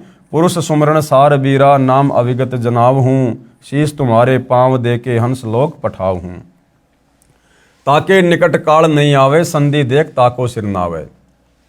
धर्मराय काल वचन। पंथ एक तुम आप चलाओ, जीवन को शतलोक ले जाऊं। द्वादश पंथ करूं मैं साजा, नाम तुम्हारा ले करूं आवाजा। द्वादश यम संसार पठाऊं, नाम कबीर ले पंथ चलाऊं। प्रथम दूत मेरे प्रकटे जाई, पीछे अंश तुम्हारा आई। ये विधि जीवन को भरमाऊं, आपन नाम पुरुष का बताऊं। द्वादश पंथ नाम जो ले ही, हमरे मुख में आन समोई। ज्ञानी कबीर वचन चौपाई। अरे काल परपंच पसारा, तीनों युग जीवन दुख आधारा। बिनती तोरी लीन में मानी, मोकू ठगे काल अभिमानी। चौथा युग जब कलयुग आई, तब हम अपना अंश पठाई। काल फंद छूटे नरलोई, सकल सृष्टि परवानिक होई। घर घर देखो बोध विचारा, सत्य नाम सब ठोर उचारा। 5505 तब ये वचन होएगा साचा। कलयुग बीत जाएगा तब एता, सब जीव परम पुरुष पद चेता। भावार्थ वाणी संख्या 55 से 61 तक। परमेश्वर कबीर जी ने कहा कि हे काल, तूने विशाल प्रपंच रच रखा है। तीनों युगों सतयुग त्रेता द्वापर में जीवों को बहुत कष्ट देगा। जैसा तू कह रहा है, तूने मेरे से प्रार्थना की थी वह मान ली। तूने मेरे साथ धोखा किया है, परंतु चौथा युग जब कलयुग आएगा, तब मैं अपना अंश यानी कृपया पात्र आत्मा भेजूंगा। हे काल, तेरे द्वारा बनाए सर्व फंद यानी अज्ञान आधार से गलत ज्ञान व साधना को सत्य शब्द तथा सत्य ज्ञान से समाप्त करेगा। उस समय पूरा विश्व परवानिक यानी उस मेरे संत से दीक्षा लेकर दीक्षित होगा। उस समय तक यानी जब तक कलयुग 5505 वर्ष बीत जाता, सतनाम मूल नाम सार शब्द तथा मूल ज्ञान यानी तत्व ज्ञान प्रकट नहीं करना है। परंतु जब कलयुग 5505 वर्ष पूरा हो जाएगा, तब घर घर में मेरे आध्यात्मिक ज्ञान की चर्चा हुआ करेगी और सतनाम सार शब्द को सब उपदेशियों को प्रदान किया जाएगा। ये जो बात मैं कह रहा हूँ, ये मेरे वचन उस समय सत्य साबित होंगे जब कलयुग के 5505 वर्ष पूरे हो जाएंगे। जब कलयुग इतने वर्ष बीत जाएगा तब सभी मानव प्राणी परम पुरुष यानी सत्य पुरुष के पद अर्थात उस परम पद के जानकार हो जाएंगे, जिसके विषय में गीता अध्याय 15 श्लोक 4 में कहा है कि तत्वदर्शी संत के प्राप्त होने के पश्चात परमेश्वर के उस परम पद की खोज करनी चाहिए जहां जाने के पश्चात साधक लौटकर संसार में कभी नहीं आते। जिस परमेश्वर ने संसार रूपी वृक्ष का विस्तार किया है अर्थात जिस परमेश्वर ने सृष्टि की रचना की है उस परमेश्वर की भक्ति करो। उपरोक्त वाणी का भावार्थ है कि उस समय उस परमेश्वर के पद यानी सतलोक के विषय में सबको पूर्ण ज्ञान होगा, यानी सतलोक के विषय में। सवसम वेद बोध पेज नंबर 170 अथ सवसम वेद की स्फुट वार्ता चौपाई। 1,80,000 पीर पैगंबर और अवतारा, सो सब आही निरंजन वंशा, तन धरी धरी करे निज पिता प्रशंसा। 10 अवतार निरंजन केरे, राम कृष्ण सब आही बडेरे, इनसे बड़ा ज्योति निरंजन सोई, या मैं फेर बदल नहीं कोई। भावार्थ, परमेश्वर कबीर जी ने बताया कि बाबा आदम से लेकर हजरत मोहम्मद तक कुल 1,80,000 पैगंबर हुए हैं तथा 10 अवतार जो हिंदू मानते हैं ये सब काल के भेजे आए हैं। इन सब ने काल ब्रह्म की भक्ति का प्रचार किया है। जो 10 अवतार हैं इन 10 अवतारों में राम तथा कृष्ण प्रमुख हैं। ये सब काल जो इनका पिता है इनकी महिमा बनाकर सभी जीवों को भ्रमित करके काल साधना दृढ़ कर गए हैं। इस सब का मुखिया ज्योति निरंजन काल यानी ये ब्रह्म है। कबीर सागर में सवसम वेद बोध पेज नंबर 171 सत्य कबीर वचन दोहे। 5,000 और 500 जब कलयुग बीत जाए, महापुरुष फरमान तब जग तारण को आए। हिंदू तुर्क आदि सबे जेते जीव जिहान, सत्य नाम की साख गहें पावे पद निर्वाण। यथा सरितगण आप ही मिले सिंधु में धाय, सत्य सुकृत के मध्य तिमि सब ही पंथ समाये। जब लग पूर्ण होय नहीं ठीक का तिथिवार, कपट चातुरु तब ही लो सवसम वेद निराधार। सभी नारी नर शुद्ध तब जब ठीक का दिन आवंत, कपट चातुरी छोड़ के शरण कबीर गहनत। एक अनेक हो गए पुनः अनेक हों एक, हंस चले सतलोक सब सत्य नाम की टेक। घर घर बोध विचार हो दुर्मति दूर बहाए, कलयुग में सब एक होई बरते सहज सुभाए। कहाँ उग्र कहाँ शुद्र हो हरे सब की भोपीर, सो समान समदृष्टि है समर्थ सत्य कबीर। भावार्थ किया गुरुदेव ने। परमेश्वर कबीर जी ने बताया है कि हे धर्मदास, मैंने ज्योति निरंजन यानी काल ब्रह्म से भी कहा था, अब आपको भी बता रहा हूं। सवसम वेद बोध की वाणी संख्या 66 से 74 का सरलार्थ। जिस समय कलयुग 5,505 वर्ष बीत जाएगा तब तक एक महापुरुष विश्व को पार करने के लिए आएगा। हिंदू मुसलमान आदि आदि जितने भी पंथ तब तक बनेंगे और जितने जीव संसार में हैं वे मानव शरीर प्राप्त करके उस महापुरुष से सतनाम लेकर सत्य नाम की शक्ति से मोक्ष प्राप्त करेंगे। वह महापुरुष जो सत्य कबीर पंथ चलाएगा उस 13वें पंथ में सब पंथ स्वतः ऐसे तीव्र गति से समा जाएंगे जैसे भिन्न भिन्न नदियां अपने आप निर्बाध दौड़कर समुद्र में गिर जाती हैं, उनको कोई रोक नहीं पाता। ऐसे उस 13वें पंथ में सब पंथ शीघ्रता से मिलकर एक पंथ बन जाएगा। परंतु जब तक ठीक का समय नहीं आएगा यानी कलयुग 5,505 वर्ष पूरे नहीं करता तब तक मैं जो ये ज्ञान सवसम वेद में बोल रहा हूँ आप लिख रहे हो निराधार लगेगा। जिस समय वह निर्धारित समय आएगा उस समय स्त्री पुरुष उच्च विचारों तथा शुद्ध आचरण के होकर कपट व्यर्थ की चतुराई त्याग कर मेरी कबीर जी की शरण ग्रहण करेंगे। परमात्मा से लाभ लेने के लिए एक मानव धर्म से अनेक पंथ धार्मिक समुदाय बन गए हैं। वे सब पुनः एक हो जाएंगे। सब हंस यानी निर्विकार भगत आत्माएं सत्य नाम की शक्ति से सतलोक चले जाएंगे। मेरे अध्यात्म ज्ञान की चर्चा घर घर में होगी, जिस कारण से सबकी दुर्मति समाप्त हो जाएगी। कलयुग में फिर एक होकर सहज बर्ताव करेंगे यानी शांतिपूर्वक जीवन जिएंगे। कहाँ उग्र अर्थात चाहे डाकू लुटेरा कसाई हो, चाहे शूद्र अन्य बुराई करने वाला नीच होगा।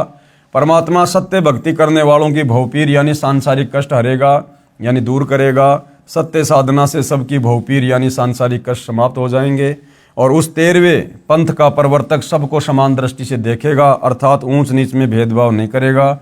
वह समरस सत्य कबीर ही होगा। 13वें पंथ को चलाने वाला कौन होगा? स्वयं कबीर भगवान। तो सतगुरु रामपाल जी कौन है? आप जी विचार कर सकते हैं। मम संत मुझे ही जान मेरा ही स्वरूपम। आगे सवाल किया है प्रश्न, वह 13वां पंथ कौन सा है, उसका प्रवर्तक कौन है? वह 13वां पंथ यथार्थ सत कबीर है। उसके प्रवर्तक स्वयं कबीर परमेश्वर जी हैं। उस 13वें पंथ को चलाने वाले कौन है? स्वयं कबीर परमेश्वर। और यहाँ क्या लिखा है? वह समर्थ सत्य कबीर ही होगा जो 13वां पंथ चलाएगा। तो सतगुरु रामपाल जी कौन है भाई और बहनों? ज़्यादा बताने की आवश्यकता नहीं है। वर्तमान में उसका संचालन उनका गुलाम रामपाल दास पुत्र स्वामी रामदेवानंद जी महाराज है। यहाँ गुरुदेव अपने आप को छुपा रहे हैं। आध्यात्मिक दृष्टि से गुरुजी पिता माने जाते हैं और आत्मा का पोषण करते हैं। प्रमाण: वैसे तो संत धर्मदास जी की वंश परंपरा वाले महंतों से जुड़े श्रद्धालुओं ने अज्ञानतावश 13वां पंथ और संचालक धर्मदास की बिंद यानी परिवार की धारा वालों को सिद्ध करने की कुचेष्टा की है, परंतु हाथी के वस्त्रों को भैंसे पर डालकर कोई कहे कि देखो ये वस्त्र भैंसे का है, बुद्धिमान तो तुरंत समझ जाते हैं कि ये भैंसे का वस्त्र नहीं है, ये तो भैंसे से कई गुना लंबे चौड़े पशु का है, भले ही ये न बता सकें कि ये हाथी का है। उदाहरण: पवित्र कबीर सागर के अध्याय कबीर चरित्र बोध के पेज नंबर 1834-1835 पर लिखा है, शास्त्र अनुकूल भक्ति से हुए भक्तों को लाभ।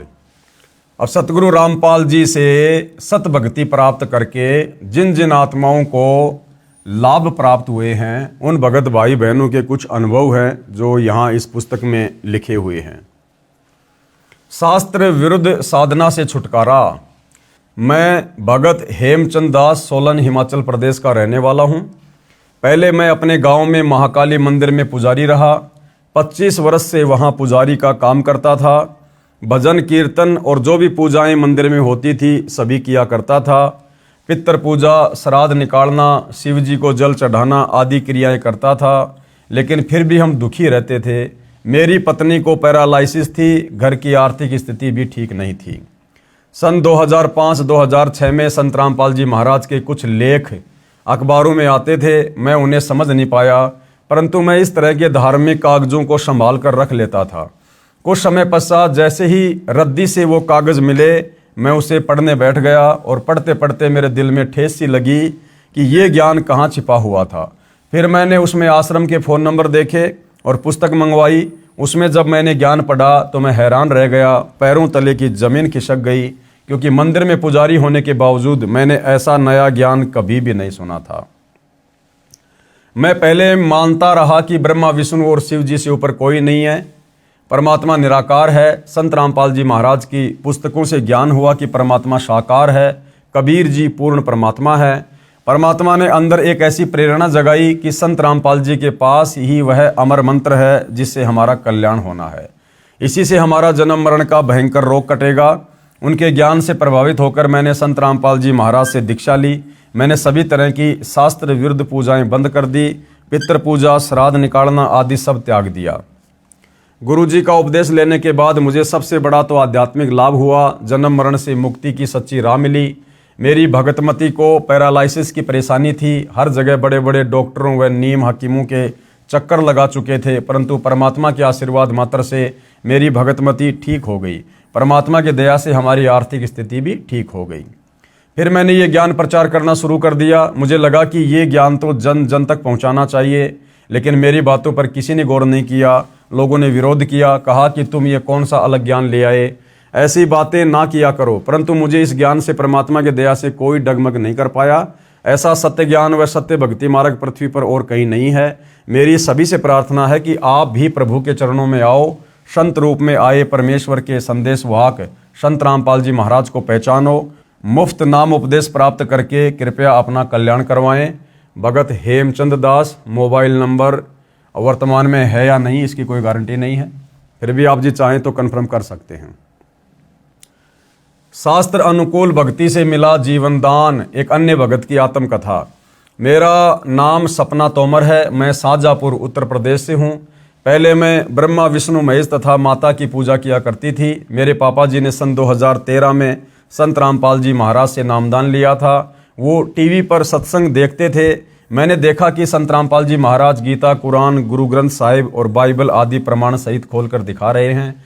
संत रामपाल जी महाराज गीता जी का वर्णन बता रहे थे कि ब्रह्मा विष्णु महेश से ऊपर भी कोई भक्ति है, वास्तविक मंत्र तो अन्य ही हैं। मेरे पापा ने मुझे बताया कि बेटा, संत रामपाल जी महाराज पूर्ण परमात्मा हैं। परमात्मा कबीर साहिब के अवतार हैं, उनसे दीक्षा ले लो।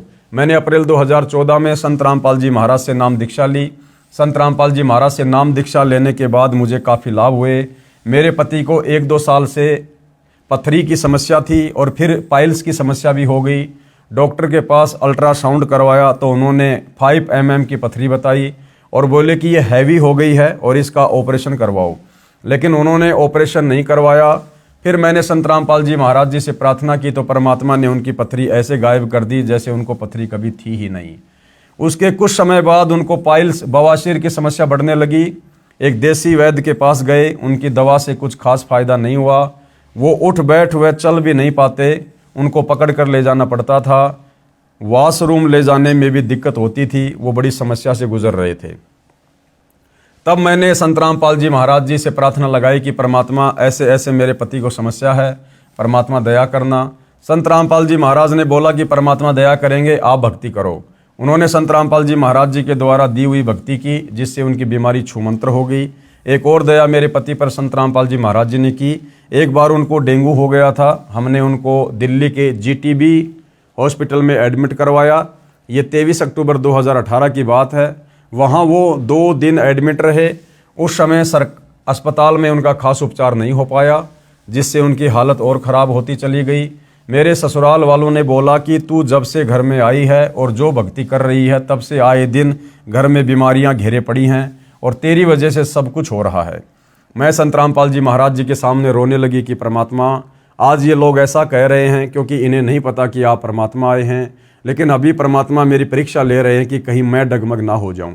मेरे पति को फिर दूसरे अस्पताल स्टीफन में एडमिट करवा दिया। वहाँ पर उनके प्लेट्स नहीं बढ़ रहे थे, उन्हें बहुत सारे ट्रीटमेंट दिए, लेकिन उन्हें कोई फ़ायदा नहीं हुआ। एक दिन मैं अपनी बेटी के साथ उनसे हॉस्पिटल में मिलने गई, लेकिन उनका मुंह नहीं खुल रहा था। उनके दोनों दांत आपस में टकराते थे, उनकी एक उंगली भी मुंह में नहीं जाती थी और वो बोल भी नहीं पा रहे थे। तब मैंने संत रामपाल जी महाराज का अमृत जल जो हमें मिलता है वो उनके मुंह में डाला। उसके कुछ ही क्षण बाद उनका मुंह अपने आप खुलने लगा और वो मुझसे बात करने लगे। लेकिन भाई और बहनों, ध्यान रखना, हमने अमृत जल ऐसे किसी भी अनुपदेशी व्यक्ति को नहीं देना है। ये उस बहन की गलती थी, वो नादान थी, अनजान थी, उसे मालिक की मर्यादा का नहीं पता था।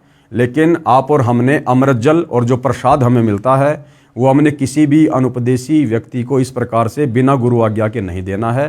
पहले उसको नाम दिलाओ, नाम दिलाने के बाद ही वो व्यक्ति उन चीज़ों को ग्रहण करने का अधिकारी होता है।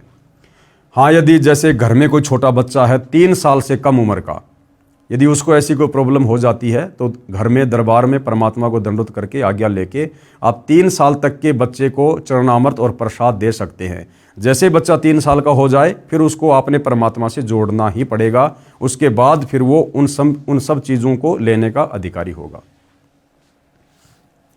उसके बाद वो मुझसे बात करने लगे। मुझे वहाँ रोना आ गया कि परमात्मा, मुझे तो विश्वास है, लेकिन मैं अपने ससुराल वालों को कैसे विश्वास दिलाऊं कि परमात्मा इतना बड़ा चमत्कार कर सकते हैं। फिर उनकी रीढ़ की हड्डी का पानी निकाल कर टेस्ट के लिए भेजा तो डॉक्टर ने बताया कि इनको ब्लड कैंसर है। ब्लड कैंसर का नाम सुनकर सबके होश उड़ गए कि अब तो ये नहीं बचेंगे। लेकिन मुझे संत रामपाल जी महाराज जी पर पूरा विश्वास था। परमात्मा सत्संग में बताते हैं कि जो स्त्री सतगुरु रामपाल जी महाराज पूर्ण परमात्मा की भक्ति करती है वो कभी विधवा नहीं होती, और जो माता पिता पूर्ण परमात्मा की भक्ति करते हैं उनके सामने उनके बच्चों की मौत नहीं होती। वो स्टीफन अस्पताल में 1.5 महीने एडमिट रहे, फिर संजय गांधी हॉस्पिटल में रेफर कर दिया। उनका वहाँ ब्लड कैंसर का ट्रीटमेंट चला और 15-16 लाख उनके इलाज में लग गए। फिर एक दिन मेरे पति का शाम को फ़ोन आया और उन्होंने मुझसे कहा कि मैं अब नहीं बचूंगा, तू प्रार्थना कर लेना जो तुझे करना है। मेरे ससुराल वालों ने बोला कि तू संत रामपाल जी महाराज की भक्ति कर रही है जिससे हमारे लड़के की यह हालत हुई है। मेरी एक मौसी सास है, उन्होंने कहा कि अब तुम हनुमान चालीसा का पाठ करना शुरू कर दे। मैंने कहा कि मैं संत रामपाल जी महाराज जी की शरण में हूँ, मैं अंतिम श्वास तक उनकी भक्ति करूँगी, कोई दूसरी पूजा नहीं करूँगी। मैंने ये दृढ़ कर लिया था कि करेंगे तो संत रामपाल जी महाराज ही मेरे पति को ठीक करेंगे, नहीं तो दुनिया की कोई ताकत उनको ठीक नहीं कर सकती। मुझ पर दबाव पड़ रहा था, मैं घर में अकेली पड़ गई थी, मैं दुखी हो गई थी। शाम को मैंने गुरुजी के चरणों में दीपक जलाया। उस समय बच्चा मेरी गोद में था। मैंने संत रामपाल जी महाराज जी को दंडवत प्रणाम किया और मेरे बच्चे को भी करवाया। दंडवत प्रणाम करने के बाद मैंने परमात्मा से प्रार्थना की कि आप अगर समर्थ परमात्मा हैं तो मेरा विश्वास मत टूटने देना। और ये लोग जो मुझे ताना मार रहे हैं और मुझे इतना सब कुछ कह रहे हैं, उसके बावजूद ऐसा कर देना कि इनकी बोलती बंद हो जाए। हालांकि भाई और बहनों, ये कहना भी हमारी ज्ञानहीनता ही होती है। ये परमात्मा से इस प्रकार का वायदा करना, इस प्रकार की बातें बोलना कि आप समर्थ परमात्मा हो तो ये कर देना, वो कर देना, ये भी हमारे ज्ञान की कमी होती है। हमें गुरुदेव भगवान ने जो भक्ति दी है, विश्वास के साथ मर्यादा में रह के सिर्फ भक्ति करनी है। बाकी वो अंतर्यामी है, जानी जान है। क्या हमारे हित में है, क्या हमारे हित में नहीं है, वो परमात्मा जानते हैं। वो जैसा करेंगे उचित ही करेंगे। तब संत रामपाल जी महाराज ने हमारे साथ ऐसा चमत्कार किया कि उनकी 2-3 दिन बाद जो ब्लड कैंसर की फिर से रिपोर्ट करवाई तो वो नेगेटिव आई। संत रामपाल जी महाराज ने उनका कैंसर ख़त्म कर दिया। अब वो प्लेट्स घटी हुई थी, वो रिपोर्ट भी एकदम नॉर्मल आई। आज मेरे पति एकदम स्वस्थ हैं और परमात्मा की भक्ति कर रहे हैं। एक दिन मेरे पति अपनी जांच करवाने के लिए अस्पताल जा रहे थे। वो मेट्रो में बैठे हुए थे, उनकी हार्ट बीट 230 हो गई थी। मेरे पास उनका फ़ोन आया कि मैं अब नहीं बचूंगा। मैंने कहा कोई बात नहीं, आपको संत रामपाल जी महाराज ने जो सतनाम दिया है उसका सुमरण करो। वे जैसे तैसे हॉस्पिटल पहुंच गए और जांच करवाई। डॉक्टर ने कहा कि आपका हार्ट का ऑपरेशन होगा, आपको दिल में एक तरंग की जगह 2 निकल रही हैं, दूसरी वाली बंद करनी पड़ेगी। संत रामपाल जी महाराज से आज्ञा लेकर हमने ऑपरेशन करवाया, जो कि सफल हुआ और मेरे पति बिल्कुल ठीक हो गए। हालांकि भाई और बहनों, अगर उसका पति उपदेश लेने के बाद में मर्यादा में रहकर भक्ति करता तो उनको फिर दोबारा से ऑपरेशन करवाने की जरूरत नहीं थी। भाई, जो परमात्मा ब्लड कैंसर को समाप्त कर सकता है, क्या वो उस तरंग को नहीं हटा सकता? तो परमात्मा जो चाहे सो कर सकता है। लेकिन इस बहन का पति नाम लेने के बाद भी मर्यादा में रहकर विश्वास के साथ भक्ति पर नहीं लगा हुआ था, जिस कारण से इनके ऑपरेशन की नौबत बनी। एक बार मेरे पति को संत रामपाल जी महाराज ने जीवन दान दिया। मेरे पति जब हॉस्पिटल में थे तो काल के दूत उन्हें लेने आ गए, यानी सूक्ष्म रूप में। रात का समय था और उनकी पल्स चलनी बंद हो गई थी। पूरे हॉस्पिटल में कोहराम मच गया और मेरे भगत जी को भी पता नहीं चला कि हुआ क्या। परंतु थोड़ी देर बाद उनकी पल्स वापस आ गई। तब डॉक्टर भी आश्चर्यचकित हो गए कि ये हुआ क्या, एक इंसान मरने के बाद कैसे जिंदा हो गया। जब मैं हॉस्पिटल में उनसे मिलने गई तो मैंने आसपास के लोगों को बताया कि मैं संत रामपाल जी महाराज की शरण में हूं और उन्होंने ही मेरे पति को जीवन दान दिया है। आज मेरे पति बिल्कुल स्वस्थ हैं। संत रामपाल जी महाराज की हमारे ऊपर दया है। आज मैं बहुत ही ज़्यादा गर्व महसूस करती हूं कि संत रामपाल जी महाराज की शरण में हूं और आजीवन उनकी भक्ति करती रहूंगी। संत रामपाल जी महाराज प्रमाणित और शास्त्र अनुकूल भक्ति साधना बताते हैं। उनके द्वारा बताई गई भक्ति करने से सांसारिक सुख परमात्मा आपको देंगे। मैं मानव समाज से प्रार्थना करना चाहूँगी कि वो इधर उधर ना भटके और संत रामपाल जी महाराज की शरण में आए। संत रामपाल जी महाराज स्वयं परमात्मा के रूप में इस धरती पर बरवाला हिसार आए हुए हैं। हर शहर में आज संत रामपाल जी महाराज के नामदान केंद्र खुले हुए हैं। जहाँ नामदान की सुविधा है, आप वहाँ जाकर नामदान ले सकते हैं और अपना कल्याण करवा सकते हैं। भगतमती सपना तोमर, शाहजहाँपुर, उत्तर प्रदेश। संपर्क सूत्र इतने। उपरोक्त कुछ भगत आत्माओं की आत्मकथाएं आपने पढ़ी। ऐसे ऐसे भगत अनेकों हैं जो अपनी आत्मकथा पुस्तकों में लिखवाना चाहते हैं, परंतु यहाँ स्थान के अभाव के कारण हम कुछ एक भक्तों की आत्मकथा लिख पाए। यदि सभी भक्तों की आत्मकथा हम लिखने बैठ जाएं तो शायद सैकड़ों पुस्तकें छप जाएंगी। इसलिए समझदार व्यक्ति को संकेत ही पर्याप्त होता है। अगर आप अन्य कुछ भक्तों के अनुभव और सत्संग वीडियो में देखना चाहते हैं तो हमारी वेबसाइट एप्लीकेशन संत रामपाल जी महाराज पर देख व सुन सकते हैं। और भाइयों और बहनों, सतगुरु रामपाल जी परमेश्वर जी के आशीर्वाद से इस पवित्र पुस्तक हिंदू साहिबान नहीं समझे गीता वेद पुराण, इस पर वीडियो बनाने की श्रृंखला समाप्त हुई।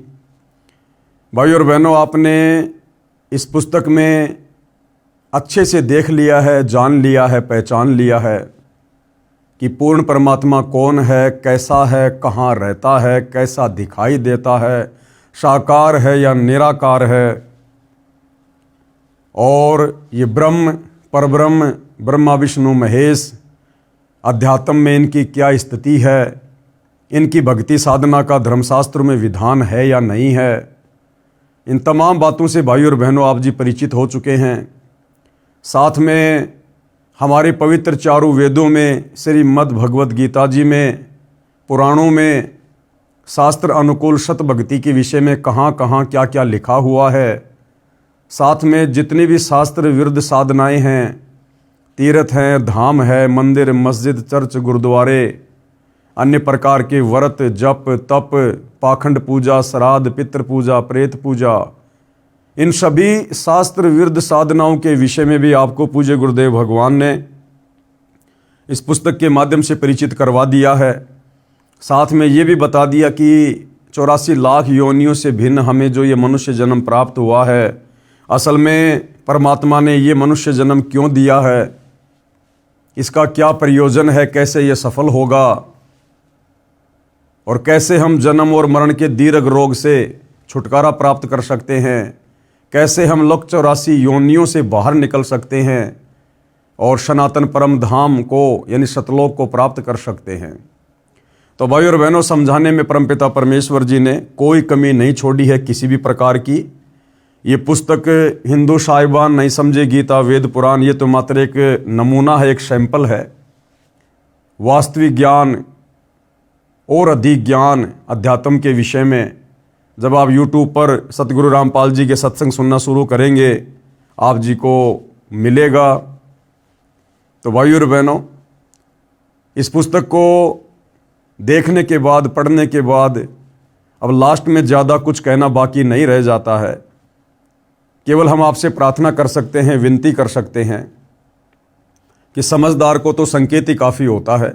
तो भाई और बहनों, इस पुस्तक को पढ़ने के बाद आपको ये समझ में आ गया होगा कि परमपिता परमेश्वर जी ने लक 84 योनियों से भिन्न हमें ये अनमोल मनुष्य जन्म क्यों दिया है।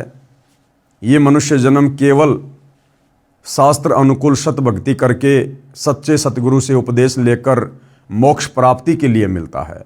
और यदि हमने इस भक्ति युग में, जिसको बिचली पीढ़ी कहते हैं, स्वयं परम अक्षर ब्रह्म सत्य कबीर तत्वदर्शी संत सतगुरु रामपाल जी के रूप में धरती पर प्रकट हैं, विद्यमान है, यदि हमने उनकी शरण ग्रहण करके मोक्ष नहीं करवाया, तो भाई और बहनों फिर अगला जन्म हमारा लक 84 में है, नरक में है। तो समझदार को संकेत ही काफ़ी होता है, ज़्यादा कहना दास उचित नहीं समझता, क्योंकि इस पुस्तक ने सब कुछ समझा दिया है। तो भाई और बहनों, गुरुदेव भगवान के आशीर्वाद से इस पवित्र पुस्तक हिंदू साहिबान नहीं समझे गीता वेद पुराण पर वीडियो बनाने की श्रृंखला समाप्त हुई। पूज्य गुरुदेव भगवान के आशीर्वाद के बिना एक शब्द भी मुख से उच्चारित करना संभव नहीं था, लेकिन परमेश्वर जी की दया रही और इस पुस्तक पर वीडियो बनाने की श्रृंखला कंप्लीट हुई। आगे परमेश्वर जी जैसी भी आज्ञा करेंगे, जैसी भी सेवा देंगे, हम दास उनकी सेवा में, उनके चरणों में हाजिर होंगे। तब तक के लिए सभी भगत भाई बहनों को सत साहिब बंदी छोड़ सतगुरु रामपाल जी परमेश्वर जी की जय हो।